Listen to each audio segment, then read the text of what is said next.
Hi, my name is Joel Bowman. This is Richard Garris. Today we're interviewing for IL 562, Change in Student Learning.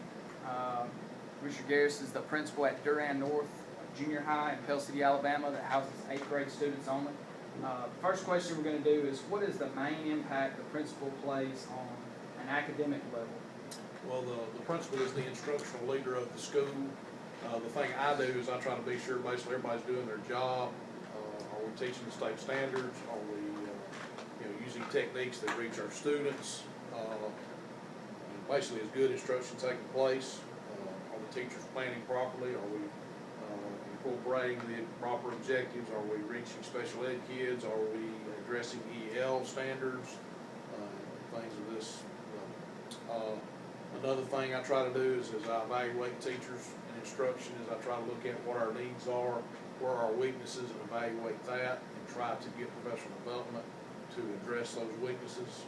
Central office will work with us to try to help, get people in, pay things, send people to professional development, have speakers come in, and do various things to try to make us better and to address our weaknesses. We also like to evaluate test scores and things of that nature to identify areas of need and where we need some help.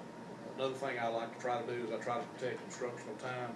I try to keep field trips to a minimum. If we do have a field trip, I like it to be some type of educational thing. We do offer a club schedule here to offer kids other opportunities to explore avenues outside of the core electives, because we don't have a lot of electives here, so we try to do a club schedule to give the kids some, they can experience some other things that we don't offer a lot of electives, so that gives them an opportunity to do that. But as far as instructionally and everywhere else, always looking to get better. You have the continuous improvement plan that we are required to do yearly.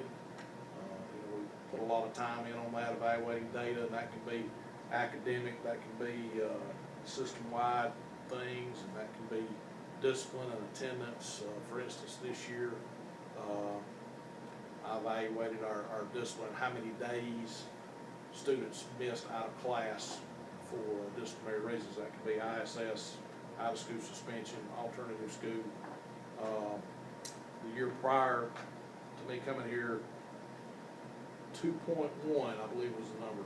For every student we have, they average missing 2.1 days of instruction due to some type of a discipline issue. This year, we reduced that down to 1.3 per student, which is a good data. I do think we had an exceptionally good group of kids. Every group's going to be different.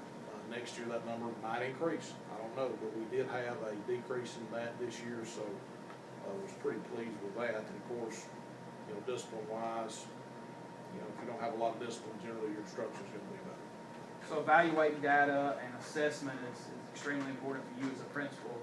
It is important, as well as what the teachers do in the classroom. Yes, you got to self-evaluate too. Discipline can be self-evaluation for me to see if what I'm doing discipline-wise is working and helping to discourage bad behavior. Ultimately, though, you like your teachers to handle all the discipline in the classroom, which, for the most part, we do a pretty good job of here. The next question is, how do the managerial tasks have an impact on learning? And you kind of addressed a little bit of that with discipline, but that could be scheduling, discipline, morning and afternoon duty. How are those things related to student learning? Well, as a principal, you have a lot of managerial tasks that are involved, and the more things you've got to mess with outside of the instructional realm, the academic realm, it does take away from learning a little bit, in my opinion. But some things I do to try to help learning as far as the managerial part of it goes, I try to hand schedule kids to get them in classes that give them the best opportunity for success. Last year I took our special education kids and hand scheduled them to where I felt like they needed to be to give them a better opportunity for success. We evaluated data, and we had an issue in math. So what I did is we put our special ed kids, we divided them into two groups, put them in two different math classes, two different periods, along with some other kids that had some math struggles, and we had a math teacher, a special ed teacher, and a special ed aide in there, to help co-teach that class and address the needs in math. Still awaiting our Aspire results to see how that worked. Our Global Scholar results tell us that we did see increases across the board. So I do think that that's going to work out for us. We just got to wait on the Aspire results to come in. So that's one thing that helps, impact learning. Is hand scheduling kids and creating good opportunities for them. I also try to balance schedules, keep class numbers as balanced as I can. Sometimes you just can't do it, but I try to do the best I can to keep those numbers within a workable range.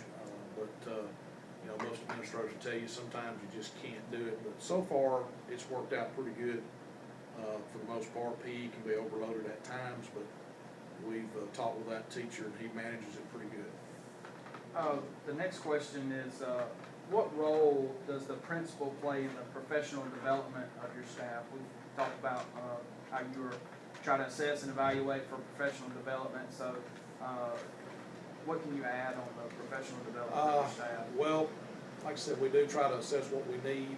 A lot of times at a system level, they'll identify a need that we all have across the board because they see it from kindergarten all the way up to 12th grade. So, for instance, right now we've got architecture of learning.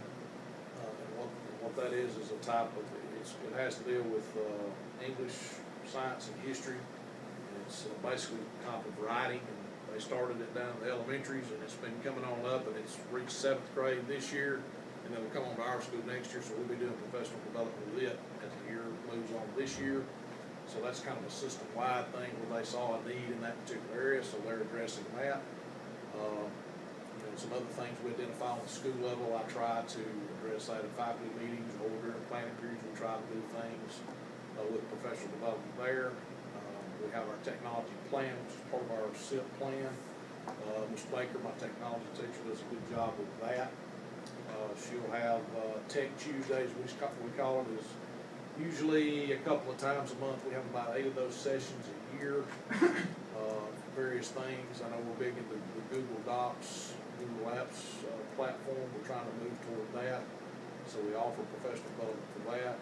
There's also a few technology professional developments offered this summer. I know we're doing a smart board training for elementary and high school, which are secondary, which we're secondary. And then we also have a Google platform professional development this summer. We'll also have some of that stuff as we roll through the year. Like lesson plans, we're going to have a new lesson plan, not necessarily format, but a new, it's called Plan Book, and it's on our website. It's really, we try to make it parent friendly, because if everybody does their lesson plans differently, but this kind of standardizes it so the parent can understand. It's got a section there really specifically for the parent to understand this is what you're supposed to do. So we'll do some PD on that, how to do that. So basically the principal evaluates, sees what the areas of need are, and addresses that with professional development. And a lot of times there'll be system-wide needs that we address as well. The last question is, and education is continually changing, especially with technology, and just from your standpoint, how has the role of the principal changed since you became a teacher? Well, I think the principal's always been the leader of the school. I think that's always been the way he's supposed to be, or she's supposed to be the leader of the school anyway. I think most principals are, they're not going to be in there very long. I don't feel that part has changed a whole lot. I do think there are more things a principal has to be concerned about, such as ELL kids. And, there's always been a special ed concern, but it just seems to build and get more concerning every year. You're always concerned about lawsuits and things of that nature. We don't have a very big EL population here, but I do know there's a move at the state level. There's concern there that to be sure we're meeting the needs of those students, and we do need to meet the needs of those students. Those are some things that have kind of become more and more of a concern to me. We always have to be sure we're meeting the diverse needs of all our students, and that we're in compliance with all local, state, and federal regulations. So that's just, it's always a concern. You don't want to end up in court. I want to do what we're supposed to do. I try to do the best I can to be sure we're doing what we need to do. Thank you. Once again, this is Joel Bowman with Richard Garris for IL 562. principal at Durand North Junior High School. Thank you very much.